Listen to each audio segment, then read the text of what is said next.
Hi guys! So ngayon magluluto tayo ngayon guys ng one of the Cypriot food guys. So itong klaseng luto guys, pwede ito lagyan ng sliced lamb meat, pero kumakain kasi kami ng meat na nung isang araw guys, kaya nga ngayon walang lamb meat kundi ano lang siya, vegetable lang talaga siya.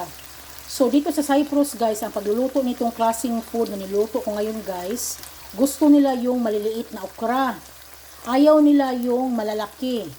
Sa atin naman sa Pilipinas, kahit malaki o maliit, pero sa kanila mas more sila, masarap siya kapag maliliit yung okra. So yung okra guys, sinanggalan ko yung sa dulo lang, tapos piniprito ng olive oil. So ganitong klaseng food guys, piniprito muna nila yung okra.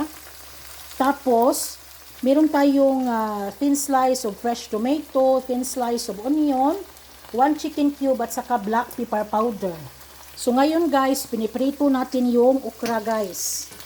So kapag yung okra is mag-iba na yung kulay, yung mag-dark green na siya, so pwede na natin ilagay yung fresh tomato at saka yung fresh onion natin. So ngayon, wala pa.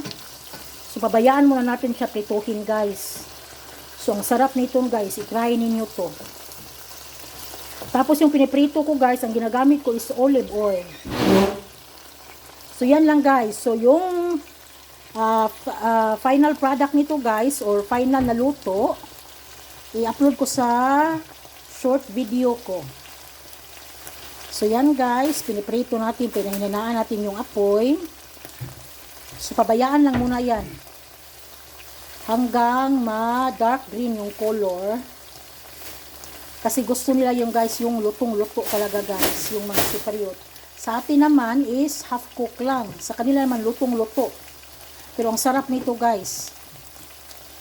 Tingnan mo yung mga okra, maliliit siya. Hindi naman masyadong maliit, pero maliliit kalamihan. Yan guys. Oh. So, ihalo mo lang yan guys, lahat. Tapos, timplahan mo. Pagkatapos mo matimplahan, kung kulang pa sa asin, o lagyan mo ng asin. So yan lang guys, very simple pero ang sarap. Paborito ng asawa ko kasi nga Cypriot. Tapos ako din, paborito ko at saka ng anak ko. Gustong gusto niya yung okra. Dati ayaw niya kakain ng okra, pero ngayon gustong gusto niya. So yan lang guys ha, please subscribe to my channel, and I will upload this one, the finished product of the food I cook, in my short video. So, ihalo mo yung lahat guys ha. Again, I told you, ihalo mo lang yung lahat. Yung na-slice mo na fresh tomato, onion, tapos 1 chicken cube, tapos black pepper powder.